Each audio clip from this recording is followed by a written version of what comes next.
I'm going to be straight up honest. I wanted to hate this episode.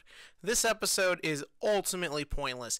It is literally just a filler duel to build up Revolver a bit, and so that way all our characters can get wiped out. So that way Yusaku looks even cooler when he inevitably beats Revolver and saves the day. Because I'm pretty certain, and this has become very apparent these past few episodes, every character in this show basically just exists as an enabler to show off how cool Yusaku is, regardless of what their own story arc is. But I kind of loved this episode. I had a good time. And I had a good time because this is one of the few times where it felt like an anime duel featured actual dueling, like actual Yu-Gi-Oh! And actual tactics and deck decisions that make sense.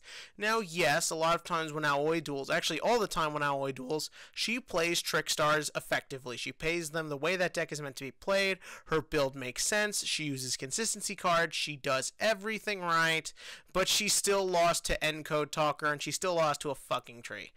Go, even though both Rockets and Gokis are not really good decks, the way they were played in this episode really felt like you could make these builds in real life and get the same results and potentially do good with them.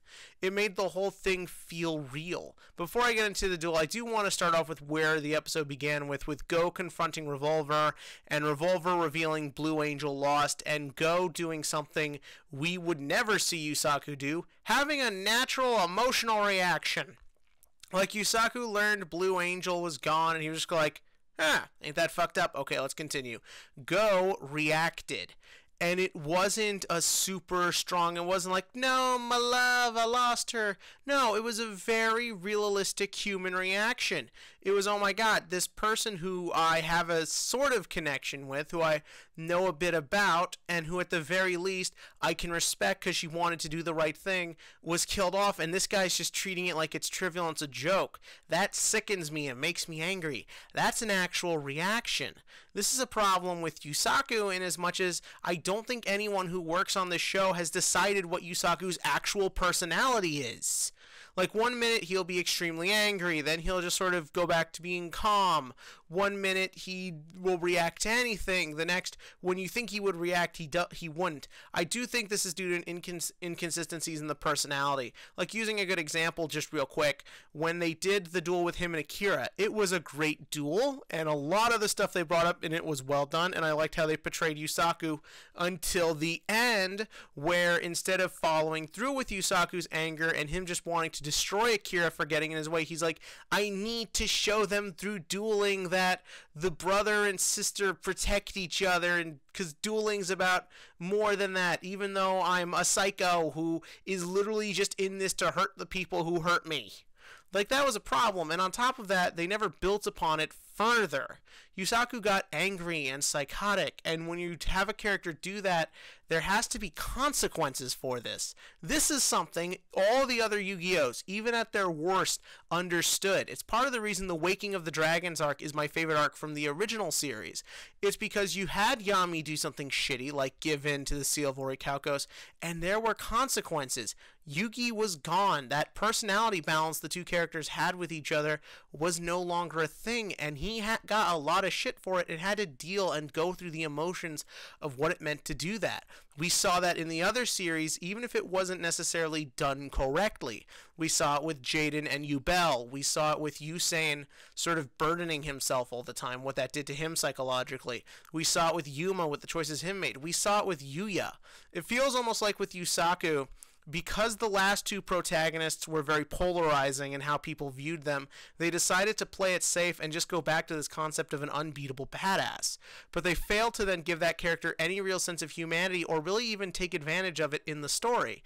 If Yusaku in that deal with Akira, if him getting angry had consequences, it would have been fine, but it didn't. It was just a thing that happened. And in this episode, I felt like Go getting angry meant something because that is who Go is, and that's who we've established him as he is. Look at this guy, and I've brought this up before. He is big, manly muscle man. Shut up, phone. So therefore, the only way he knows how to do anything is to fight, and we see him go in on that, and how having that emotional reaction empowers him. We saw it with the kids. If I were to pick one gripe, there were a couple of weird animation errors. Did anyone notice this? Like, I remember when the manager was talking to the daycare nurse or whatever, and like there's literally a kid just stationary there. Like, they very clearly didn't give that kid any movements, and even the two characters' mouth movements looked almost digital. And then there's like a moment, if you notice carefully, Goki's got a Suprex, that's the blue one, right? He's got that monster on board when it shouldn't be. But whatever. You see Go bring that emotion into it, and that's what he does. This would be a great contrast to Yusaku if they ever actually bothered writing these characters correctly. Anyways, then we get into the duel, and it's awesome. Go uses his deck effectively. It's not like the stupid cyber shit where it's all these random cards, because according to these writers, and this was the problem with the Performer Pals in Arc 5, they have this idea that busy equals good. What I mean by that is we're going to stick as many different monsters so we can have as much pack filler as we want in here. Their designs will be consistent some of the time. Their effects will make sense some of the time. No, when we see the Gokis fight, they all do things that work in unison. Now, are Gokis a strong deck in real life? Not particularly. They don't do enough. But they highlighted the deck and showed it off. I loved watching Go being like, okay, I'm going to send these guys to the grave for the link. Then I get to add cards. And then I'm going to do things to go up into bigger plays. I'm going to set up a big board, and then next turn I'll deal with it effectively. He took advantage of Topological Bomber Dragon's effect. As a lover of Topological Bomber Dragon, what kind of kills that card is that you can take advantage of it. God, I hate the invoked matchup.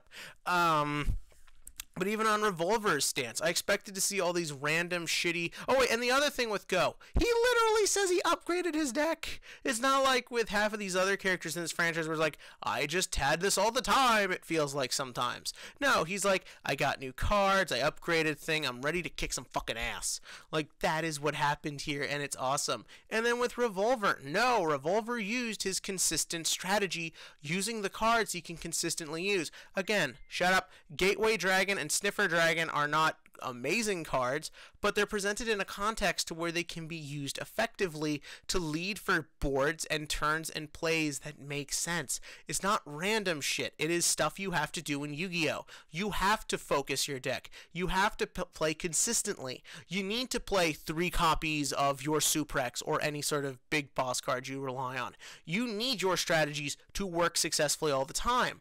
And it feels like every now and again we get people on my local who are like, oh, I put a deck of just random cards I like because I don't want my deck to be too focused on any one thing. No, you need your deck to focus to do anything.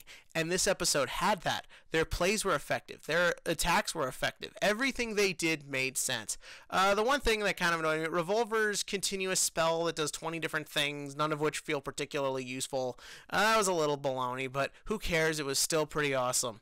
And then even on the final turn, Go breaks the Go gets through. He summons 4 link monsters, does it intelligently and effectively, and it doesn't work because, well, traps exist. Traps that actually do something. Not the typical anime problem where a trap does one little thing that feels like it would barely help anybody. He played a trap that board wipes. He played something effective. And again, that also shows off the limitations of the Goki archetype, as, well, attack-faced archetypes tend to lose to things like Mirror Force. Like, if it was Storming Mirror Force, just to go a bit more relevant, I think I would have busted a nut. I'm not gonna lie. So all in all, I actually thought this was really good. Am I expecting it to fall flat on its face when Go inevitably loses? Yeah, but I actually don't know if Goki's and Rockets. I don't know which one of these is actually the better deck. They're both, and I know Goki's got support recently that a lot of people think is cool and will help the deck, but as of right now, as far as I'm concerned, they're both table 500 level decks. But what did you think of the comment section below? Give me your thoughts on this episode. Did you think it was an improvement? Do you like where it's going? Do you expect it to fall flat on its face? And for this week's TCG question of the week, screw it. We're in the middle of a match between 2 floating decks that just kind of do their floating differently. Who do you think is legitimately the better deck? Gokis or Rockets? I honestly don't have enough experience with either to really know. But anyways, give me that in the comment section below. And as always, click to like, click to subscribe, and let's get ready for a cool-ass match.